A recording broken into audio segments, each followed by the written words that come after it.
दोस्तों, अगर आपने एपिसोड 1 सुना था तो आपको याद होगा हमने ये सवाल छोड़ा था कि क्या सच में हम सुनते हैं या सिर्फ आवाजों को अपने दिमाग से टकराने देते हैं। आज का एपिसोड उसी सवाल से आगे बढ़ता है। आज हम कहानी नहीं पढ़ेंगे, आज हम कहानी के अंदर उतरेंगे, क्योंकि आज का एपिसोड उस पल के बारे में है जब इंसान बोलना बंद कर देता है और अंदर की आवाज पहली बार बोलना शुरू करती है। अगर आपने कभी भीड़ में अकेलापन महसूस किया है, अगर आपको लगा है कि आप बोलते बहुत हैं लेकिन आपको कोई समझता नहीं, तो ये एपिसोड आपके लिए है।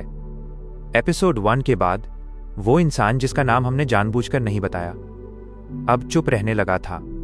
वो ऑफिस जाता था, लोगों से मिलता था, लेकिन उसकी आंखों में एक सवाल था, अगर मैं आज बोलना बंद कर दूं तो क्या कोई मुझे सच में ढूंढेगा। एक दिन उसने एक्सपेरिमेंट किया, उसने बोलना कम कर दिया। पहले दिन किसी ने नोटिस नहीं किया, दूसरे दिन लोगों ने उसे बिजी समझ लिया, तीसरे दिन लोगों ने मान लिया कि वो ऐसा ही है, और तभी उसे पहली बार एक सच्चाई समझ आई, दुनिया तुम्हारी आवाज से नहीं, तुम्हारी उपयोगिता से बात करती है। जब हम बोलना बंद करते हैं तो दिमाग 2 हिस्सों में बंट जाता है। एक हिस्सा कहता है बोलो वरना लोग भूल जाएंगे, दूसरा हिस्सा कहता है चुप रहो और देखो कौन तुम्हें ढूंढता है। यही कॉन्फ्लिक्ट हर इंसान के अंदर होता है और यहीं से शुरू होता है असली सुनना।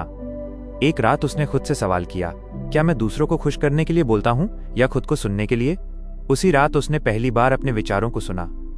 ना मोबाइल, ना शोर, ना दुनिया, सिर्फ एक आवाज, तू हमेशा दूसरों की कहानी सुनता रहा, अब अपनी सुन। आज की दुनिया में सब बोल रहे हैं, रील्स बोल रही हैं, स्टोरीज बोल रही हैं, नोटिफिकेशंस बोल रही हैं, लेकिन कोई सुन नहीं रहा, और जो सुनता है वो सबसे ज्यादा अकेला हो जाता है। एक दिन वो बस स्टॉप पर बैठा था, लोग आ रहे थे, लोग जा रहे थे, सब कुछ चल रहा था, लेकिन उसे ऐसा लगा जैसे वक्त रुक गया हो। और तभी उसे एहसास हुआ, जब सब कुछ चलता रहता है तभी इंसान खो जाता है। उसने समझा, हर सवाल का जवाब बाहर नहीं होता, हर दर्द को शब्द नहीं चाहिए, और हर इंसान को सुना जाना जरूरी नहीं। कभी कभी खुद को समझ लेना सबसे बड़ा इलाज होता है। और यहीं से कहानी एक और मोड़ लेती है, क्योंकि चुप रहना सीख लेना आखिरी पड़ाव नहीं होता। असल सवाल तब आता है जब इंसान खुद से पूछता है, अब मैं क्या बन रहा हूं।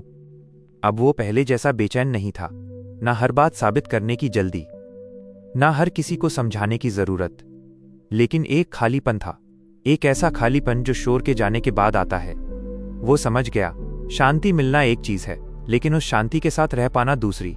क्योंकि जब आवाजें चली जाती हैं तो आप खुद से अकेले रह जाते हैं। अक्सर लोग डरते हैं अकेले रहने से नहीं, डरते हैं अपने विचारों से, क्योंकि जब कोई डिस्ट्रैक्शन नहीं होता तो दिमाग पुराने सवाल उठा लाता है। क्या मैंने सही फैसले लिए? क्या मैं वो इंसान हूं जो मैं बनना चाहता था, या मैं बस हालात में ढलता चला गया? वो इन सवालों से भागा नहीं, उसने पहली बार उन्हें बैठकर सुना। एक शाम वो सड़क पर चल रहा था, चारों तरफ लोग थे, हंसते हुए, फोन में खोए हुए, कहीं पहुंचने की जल्दी में, और उसे एहसास हुआ सब कहीं ना कहीं जा रहे हैं, लेकिन बहुत कम लोग जानते हैं कि क्यों। वो वहीं रुक गया, क्योंकि अब उसे भागना नहीं था। उसी पल उसके अंदर एक साफ आवाज आई, तू टूट नहीं रहा था, तू बदल रहा था, और ये बदलाव नजर नहीं आता। ये ना अनाउंस होता है, ना अपलॉड होता है, ये बस अंदर बैठ जाता है। अब वो सुनता है लेकिन हर किसी को नहीं, अब वो बोलता है लेकिन हर बात पर नहीं, और सबसे बड़ी बात, अब वो खुद से झूठ नहीं बोलता। क्योंकि जब इंसान खुद को सुनना सीख ले तो दुनिया की ज्यादातर आवाजें अपने आप बेअसर हो जाती हैं। कहानी यहीं खत्म नहीं होती, लेकिन यहां रुकना जरूरी है, क्योंकि हर जवाब अगले सवाल को जन्म देता है। और शायद आपका सवाल अब शुरू हुआ है। अगर ये हिस्सा आपको चुप करा गया तो समझिए आपने सिर्फ सुना नहीं, महसूस किया।